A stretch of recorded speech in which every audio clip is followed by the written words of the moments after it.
ఈ దిన వాగ్దానము కీర్తనలు 73:26.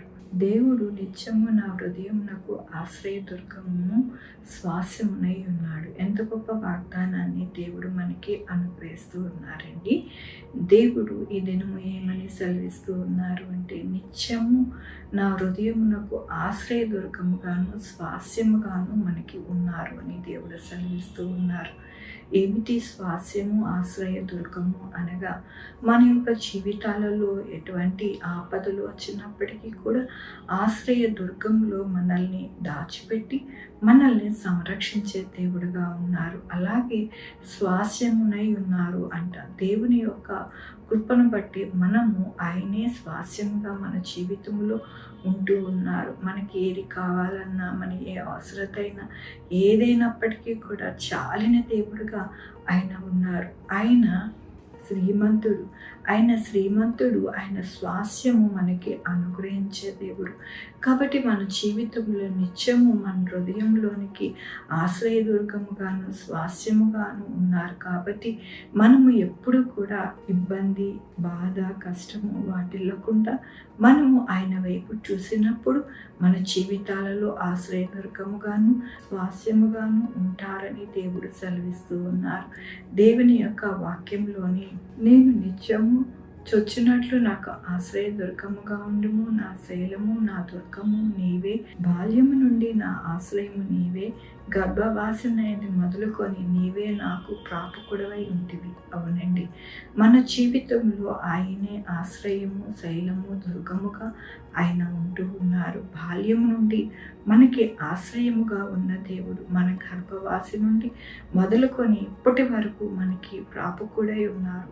కాబట్టి మన యొక్క జీవితాలలో ఎల్లప్పుడూ కూడా ప్రతిదినము ఇబ్బంది పడుతూ, బాధపడుతూ, కుంగిపోతూ ఉండకూడదని దేవుడు సెలవిస్తూ ఉన్నారు. మన జీవితాలలో ఆశ్రయదుర్గముగా ఉండి, మన యొక్క బాల్యం నుండి మనకి ఆశ్రయదుర్గముగా ఉండి, గర్భము నుండే మనకి ఎంతగానో సంరక్షించే దేవుడుగా ఉన్నారని మనము మర్చిపోకుండా దేవుని యొక్క కృపను మనం వేడుకుంటూ దినదినము మనము ముందుకి సాగాలి.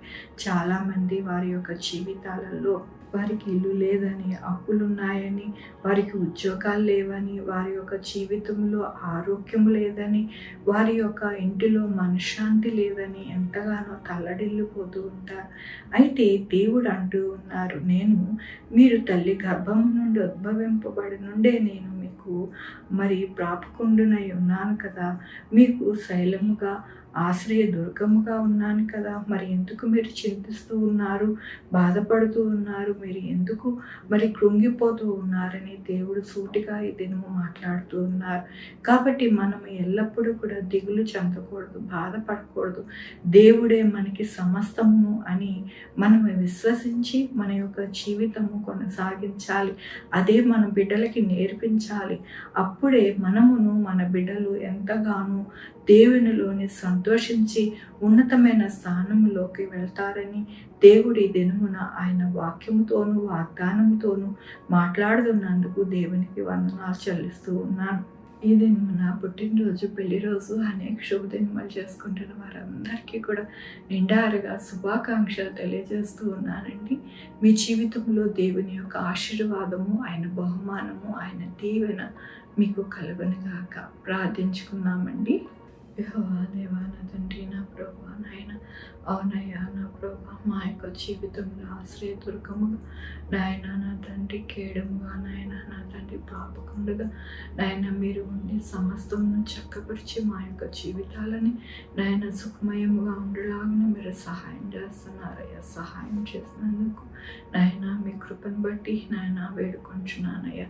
అయ్యా నాయన నా తండ్రి, ఇది నువ్వు పుట్టినరోజు, పెళ్లి రోజు, అనేక శుభదినములు చేసుకుంటున్న వారందరినీ నాయన దీవించండి, ఆశీర్వదించండి.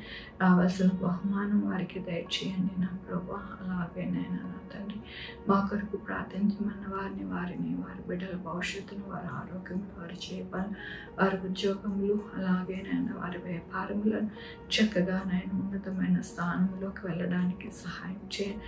Sugar, BP, thyroid, heart problem, kidney problem, AIDS, cancer, నరాలు బలహీనత, పారాసిస్, గ్యాస్ట్రిక్ ట్రబుల్, ప్రతి విధమైన అనారోగ్యాన్ని తీసివేసి స్వస్థపరచండి. స్వస్థపరిచి యెహోవా నేనన్నారు నా ప్రభువా నాయన నా తండ్రి, ఎవరైతే మీ వాక్యం బాగా చదువుకోవాలి, బాగా ప్రార్థన చేసుకోవాలి అనుకుంటున్నారు వారికి మీరు సహాయం చేయండి నాయన. దుష్టుడు వారిని చెదరగొట్టకుండా నాయన మీ కృపతో నాయన వారు మీలోని బలపడడానికి సహాయం చేయమని కోరుకుంటున్నాను. అలాగే నాయన ఎవరికైతే నాయన మరి ఎక్కువగా సిక్కైపోతూ ఉంటారు వారందరినీ కూడా మీరే నా ప్రభు చక్కటి ఆరోగ్యాన్ని అనుగ్రహించండి. నాయన బిడ్డలేని వారి బిడ్డలు దయచేయండి, బిడ్డలకి సుఖమైన కాన్పు దయచేసి తల్లి బిడ్డ క్షేమం ఉండడానికి సహాయం చేయండి.